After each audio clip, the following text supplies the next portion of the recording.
नीरू की है। पंजाब की नीरू की शादी दिल्ली के राहुल से होती है। दिल्ली कितना बड़ा शहर है ना, लेकिन आप लोगों का घर तो बहुत छोटा है। हमारे पंजाब में तो ये बड़े बड़े घर होते हैं कि मजा ही आ जाता है। कोई बात नहीं नीरू, मैं भी तुम्हारे लिए बहुत बड़ा मकान बनाऊंगा बहुत जल्दी।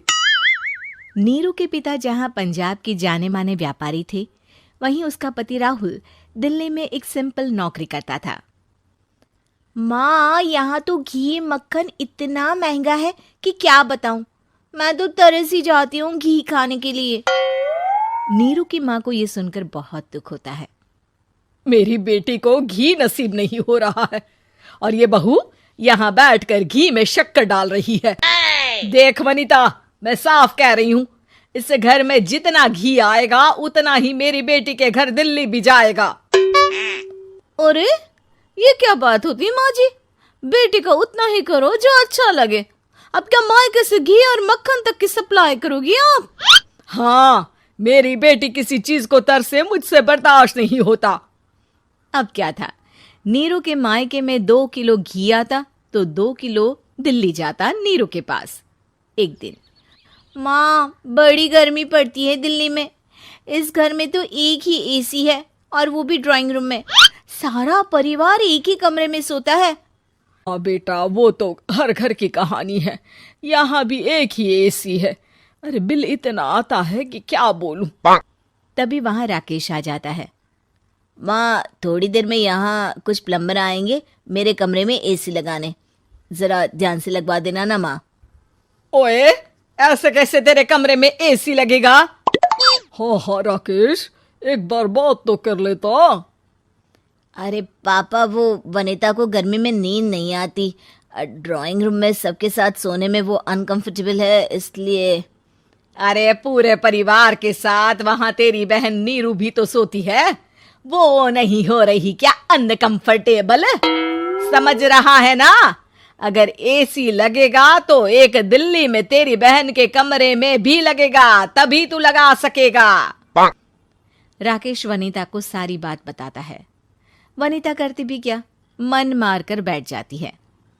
माँ, ये लोग ठीक नहीं है, क्या करूं मैं? अरे बेटी, यहाँ आ जा, तू यहाँ आकर रह ले। अरे छोड़ दे ऐसे पति को। कैसे छोड़ दूं माँ?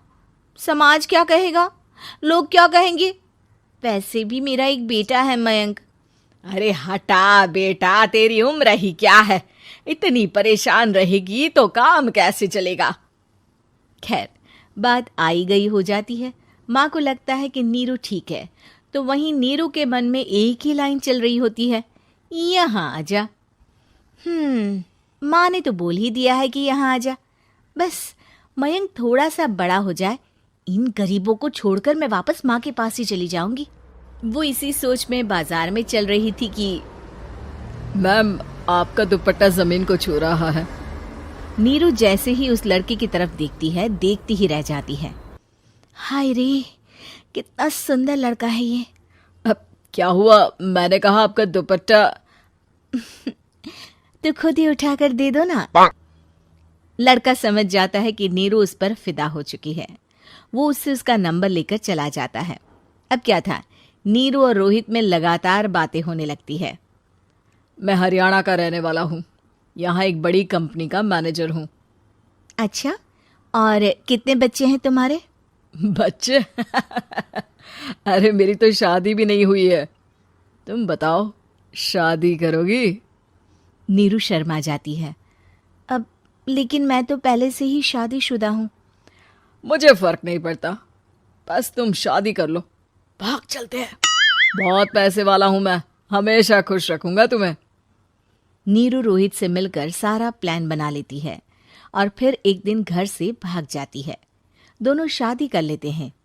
शादी के बाद, क्या बात है नीरू, तुम्हें परेशान सा देखता हूँ, सब ठीक तो है ना? हाँ हाँ, सब ठीक है।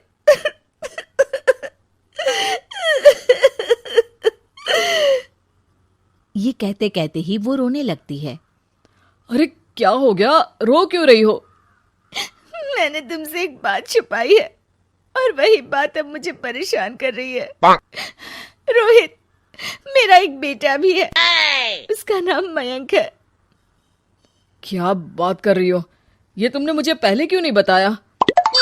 देखो नीरू, मेरी माँ को मैंने ये नहीं बताया है कि तुम शादीशुदा हो।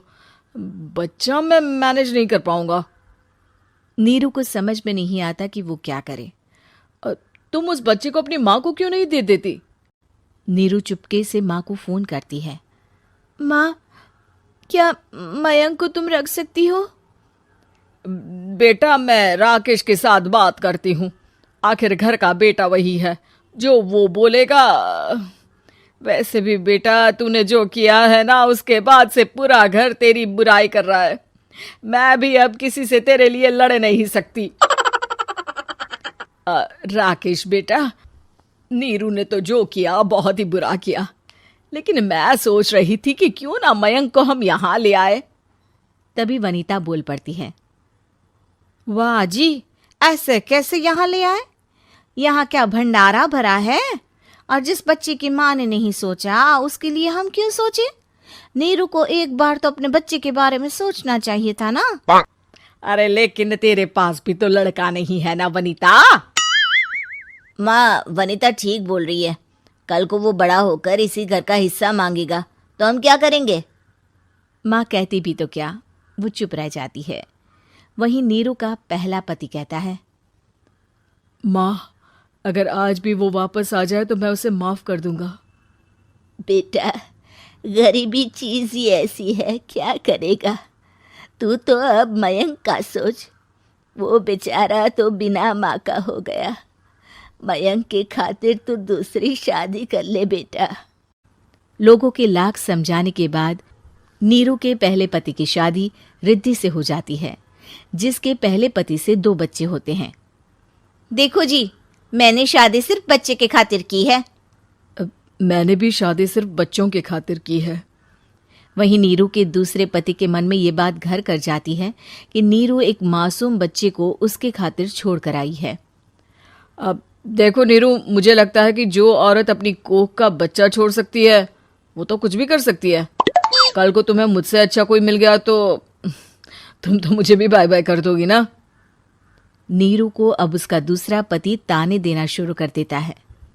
तंग आकर नीरू उसके यहाँ से भागकर अपने पहले पति के पास चली जाती है, लेकिन ससुराल में क्या लेने आई है नीरू, मयंक को? नहीं नहीं सासू माँ, मुझसे गलती हो गई, मुझे माफ कर दीजिए। नीरू, अब वक्त खत्म हो गया है, मेरी शादी हो चुकी है। तो छोड़ दो ना उसे, हमारा बच्चा है। मैं आपको अपनी माँ नहीं मानता, मेरी नहीं मान तो बात अच्छी है।